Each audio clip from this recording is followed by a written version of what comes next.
Hola a todos, soy Constanza y hoy vamos a conversar sobre semiología, sobre cómo realizamos un proceso de evaluación, hablando un poco de estética corporal y sobre la facial, o sea, obviamente sobre la estética facial, y ahora vamos a conversar un poco sobre el cabello y cómo hago una evaluación capilar. La estética capilar es bastante solicitada en el consultorio y clínica de estéticas porque sabemos que el cabello es parte importante de nuestra autoestima, tanto la femenina como la masculina.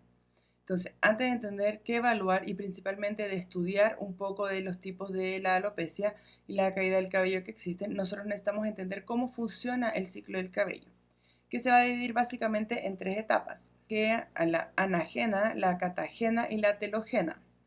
La fase anogena se divide en la fase del crecimiento. Es la fase que nos va a interesar a nosotros, es aquella donde nuestro cabello está fijado al bulbo, el tallo está unido a la raíz y está creciendo.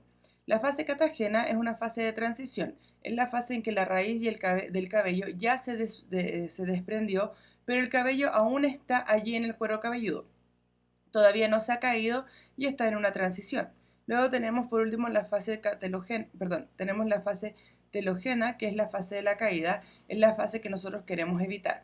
Para que se haga una idea más o menos, seguramente ya han oído hablar de un activo llamado minoxidil, que es específico para la caída del cabello o incluso para hacer crecer la barba. Su función básica es prolongar la fase anéjana, es decir, que mantener la fase de crecimiento durante mucho más tiempo que la fase de caída o de transición. Aquí nosotros podemos ver mejor en la imagen la fase anagena, la fase catagena y la fase telogena. Eso es para que ustedes visualicen un poco mejor y lo entiendan. Ahora tenemos algunos trastornos del cabello que pueden llegar a incomodar. El primero es la caída del cabello, es lo más importante de todos, es lo que más vamos a hablar hoy día, pero también la falta de crecimiento puede ser algo que ocurre y la falta de nutrición o incluso el grosor del tallo puede verse afectado y eso también lo tratamos dentro de la estética. Sin embargo, la caída capilar es sin duda lo que más afecta tanto a hombres como a mujeres. La caída del cabello implica factores, primero, por ejemplo, el desequilibrio hormonal. Esto ocurre mucho después del embarazo y seguramente las mujeres que ya han tenido bebé saben que del primer al tercer mes de posparto se siente una caída de cabello porque hubo un cambio hormonal muy drástico. Durante el embarazo hay una gran cantidad de hormonas, pero después del parto esa cantidad de hormonas disminuye mucho y cambia, digámoslo así, drásticamente y es entonces cuando se puede hacer una caída, puede haber una caída capilar bastante acentuada. También obviamente influyen algunas cosas como las alteraciones del sistema inmunológico, el estrés, la falta de cuidado, la higiene sobre el cuero cabelludo, inclusive si ya tuvieron COVID. Seguramente alguien ya ha escuchado que después del COVID hubo una caída bastante intensa del cabello y esto es común porque el COVID va a provocar ese proceso inflamatorio muy excesivo en nuestro organismo y este proceso inflamatorio termina afectando al bulbo capilar, lo que va a causar la caída post-COVID. Y una de las principales causas de la caída es una forma de la testosterona llamada la hidrotestosterona, que tenemos testosterona en nuestro organismo, es verdad, las mujeres también tenemos en una cantidad menor y los hombres tienen una cantidad obviamente mucho mayor.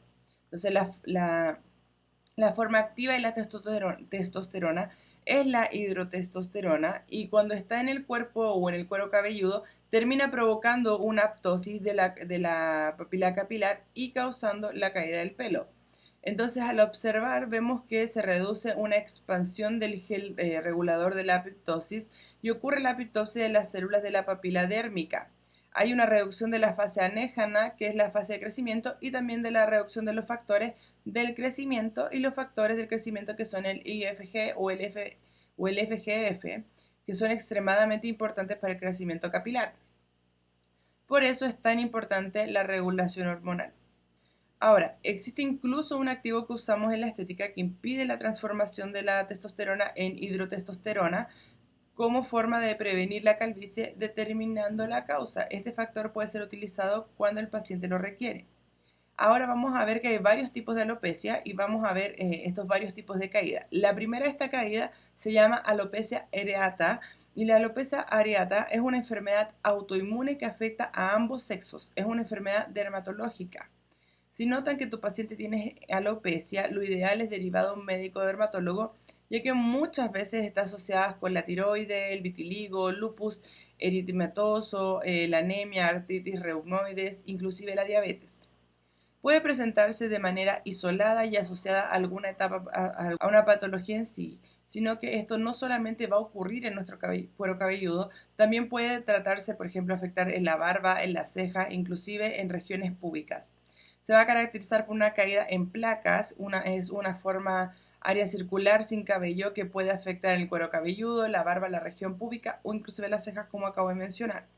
Otro tipo de alopecia es la alopecia difusa, es conocida como el efluvio telógeno, y el efluvio telógeno ocurre cuando el ciclo del pelo permanece mucho tiempo en la fase telógena, y es esta fase que dijimos que es la fase de caída, ¿ok? Entonces la persona permanece en el ciclo capilar en esta fase y experimenta una caída muy acentuada. Generalmente esta causa no tiene un factor específico que la detone, muchas veces no logramos identificar por qué ocurre, y en estos casos recurrimos a un tratamiento específico, ya que la caída que es tan acentuada, esta persona comienza a tener muchas áreas de pobladas por la parte posterior de la cabeza, en la parte de entrada, dependiendo obviamente de cada caso. En la alopecia difusa, el ciclo del cabello se transforma permanentemente en la fase de crecimiento en una fase de reposo y constantemente en una fase de caída. Esto significa que la fase de crecimiento se acorta y la fase de caída se adelanta. Como resultado, el cabello en sí en grandes partes se cae en cantidades al peinarse, en grandes cantidades al peinarse o al lavarse el pelo se cae de manera muy abundante. En las mujeres esto es más visible debido a que el cabello es más largo y lo que hace que el volumen de la caída sea mucho más notorio. Ahora, en algunos factores que pueden agravar este cuadro, puede ser, como dijimos, el posparto, el uso de anticonceptivos orales, las dietas muy restrictivas por una causa de un déficit nutricional, deficiencias proteicas, anemias, algunas enfermedades sistémicas, inclusive también puede verse involucrado el estrés. En esta imagen se observa cómo la persona empieza a presentar la falta del cabello en la parte frontal y el centro del cuero cabelludo. Al peinarse o al ducharse se nota que esta cantidad considerable de cabellos sueltos y la caída ocurre de manera masiva. Ahora, otro tipo de caída es el efluvio anógeno, que también es una alopecia difusa, es una caída abrupta y muy acentuada que ocurre principalmente en todo cabello. Este tipo es muy común en pacientes que se someten a quimioterapia para tratar algún tipo de cáncer maligno. Por eso estas personas suelen quedarse sin cabello, sin cejas, los agentes quimioterápicos provocan la muerte del bulbo capilar, causando la caída repentina. O sea, además de la quimioterapia, también ocurre en la radioterapia, infecciones graves, intervenciones quirúrgicas o sífilis, y sin embargo, el mejor ejemplo o más común y conocido es el tratamiento de la quimioterapia. La tricotilomanía es una alopecia de tracción. Se trata de un trastorno que una persona arranca los mechones de su propio cuello de forma compulsiva. Esta conducta repetitiva genera áreas sin cabello de formas de placas. En los casos más graves, algunos pacientes incluso llegan a ingerir los cabellos arrancados, pero eso depende del grado de la tricotilomanía. La alopecia por tracción también ocurre por hábitos o por procedimientos de que ejercen una fuerza continua sobre el cabello, como se hace, por ejemplo, colectas muy escutadas, trenzas, uso frecuente de extensiones, moños o incluso por el uso excesivo de gorras muy ajustadas. Normalmente este tipo de alopecia se evidencia de una parte frontal de la cabeza, ya que es donde la raíz sufre más tensión. La alopecia androgénica, conocida como la calvicie hereditaria, es otro tipo muy frecuente y los primeros signos suelen aparecer entre los 17 y 23 años en lo general. Estos pacientes tienden a quedar calvos a los 30 y 35 años, y este tipo de alopecia es un proceso, puede tardarse con los tratamientos, puede retrasarse con los tratamientos, pero en algún momento el paciente de todas formas va a perder el cabello. Ahora, la enzima alfa-reductasa es la principal responsable, ya que transforma la testosterona en la hidrotestosterona, y esta última, al unirse a los receptores del cuero cabelludo, provoca aptosis del bulbo capilar. La hidrotestosterona es 5 veces más potente que la testosterona, y lo que ocurre es que estos pacientes es que no tengan más testosterona que los demás, sino que sus receptores son más sensibles, lo que hace que el proceso de minonaturalización y caída sea más progresivo. En estos casos es recomendable retardar el proceso de procedimientos estéticos. Sin embargo, en fases más avanzadas se puede ser necesario considerar el trasplante capilar.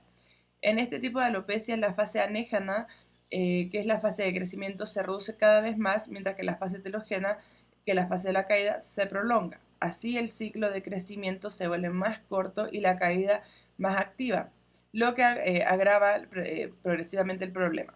Aquí se utiliza la escala de Norwood-Hamilton, que indica los patrones de avance de la calvicie. Al observar esta escala, se puede ver que al inicio el paciente presenta solo un leve retraso en las entradas y con el tiempo la calvicie progresa hasta que el paciente queda con una pérdida total de cabello en la parte superior de la cabeza, conservando únicamente el cabello lateral y la parte baja.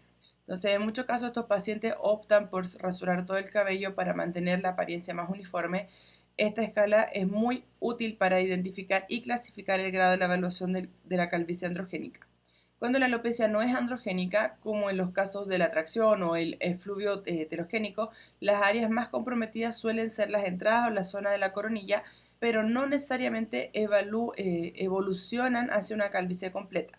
Al realizar la evaluación capilar es fundamental identificar qué tipo de alopecia o problema presenta el paciente y muchas veces el motivo de la consulta no es la caída, sino que la falta de crecimiento, el adelgazamiento del cabello o inclusive la baja densidad capilar. Entonces es importante recordar que no solo se trata la alopecia, sino que también la deshidratación del cabello, la falta de crecimiento, el afinamiento de los hilos. Y otro punto fundamental en la evaluación es identificar en qué área se presenta la difusión. Entre los hombres es si es en la barba, si es en la coronilla, si es en la entrada o en otra región, y en las mujeres si se generaliza o es localizada. Entonces es esencial analizar si hay posibles soluciones. En los casos de alopecia androgénica normalmente se logra retardar este proceso, pero no se va a poder revertir por completo. En algún momento el paciente de todas formas va a quedar calvo. Entonces por eso es importante explicarle que antes de los tratamientos puede prolongar la pérdida, que difícilmente se logrará una solución definitiva. Si el paciente ya está en una fase avanzada de calvicie, con el cuero cabelludo completamente liso y sin presencia de bulbo capilar, los procedimientos estéticos no van a ser efectivos. Y en ese caso, la solución más viable es el trasplante capilar si el paciente desea recuperar en sí su cabello. Entonces, para identificar si el tratamiento entonces, para identificar si el tratamiento estético es efectivo o será efectivo en realidad, se deberán observar si hay bulbos presentes en el cuero cabelludo. Si el bulbo está activo, es posible estimular el crecimiento nuevamente. Si no, el tratamiento no logrará resultados efectivos. En cuanto a los tratamientos disponibles, la estética capilar es bastante limitada. Básicamente lo que más se realiza es la mesoterapia capilar, en que se aplican activos directamente en el cuero cabelludo para estimular el crecimiento del pelo, y también se utilizan equipos de alta frecuencia para mejorar la vascularización del tejido y favorecer el fortalecimiento capilar, aunque el enfoque sigue siendo bastante específico y controlado. Durante la evaluación, la historia capilar del paciente es fundamental y se debe preguntar si el paciente ha perdido peso recientemente, o si el proceso o cómo ha sido el proceso de pérdida, ya que una reducción significativa de peso ocasiona una caída de capilar acentuada. Generalmente se asocia a restricciones nutricionales y es importante indagar si mantiene una alimentación balanceada, si consume suficientes nutrientes o si tiene una dieta muy restrictiva. También se debe preguntar al paciente si ha tenido COVID, ya que existe una relación clara por esta infección y la caída del cabello. Igualmente es esencial identificar si presenta problemas hormonales. En mujeres, por ejemplo, el exceso de testosterona puede experimentar una caída capilar, como dijimos, debido a la conversión de esta hormona a la hidrotestosterona. Además, se debe investigar si el paciente tiene alergia a algún medicamento, compuesto o alimento, ya que esto puede influir también en la respuesta del cuero cabelludo a los tratamientos. También es relevante preguntar sobre tratamientos médicos recientes o actuales y si existe o tiene una historia de calvicie familiar, ya que esto también puede ayudar a determinar si tiene una alopecia androgénica. Otra pregunta fundamental es si el paciente ha tenido cáncer de piel o si existe historia familiar con este tipo de cáncer, y esto es importante porque como vimos al inicio del módulo de la estética capilar, uno de los factores que disminuye la caída del cabello son los factores de crecimiento. Estos factores son esenciales con el tratamiento de la caída, ya que la mesoterapia capilar se aplica directamente al cuero cabelludo para estimular el crecimiento del pelo. Sin embargo, los factores de crecimiento también promueven multiplicación celular.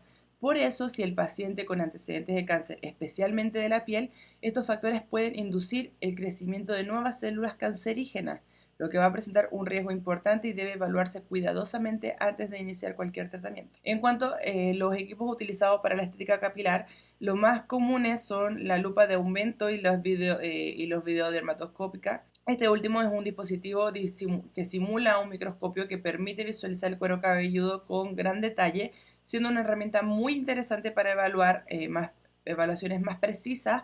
Sin embargo, su costo es muy elevado, por eso generalmente está disponible como en consultorios dermatológicos o en centros especializados de la tricología.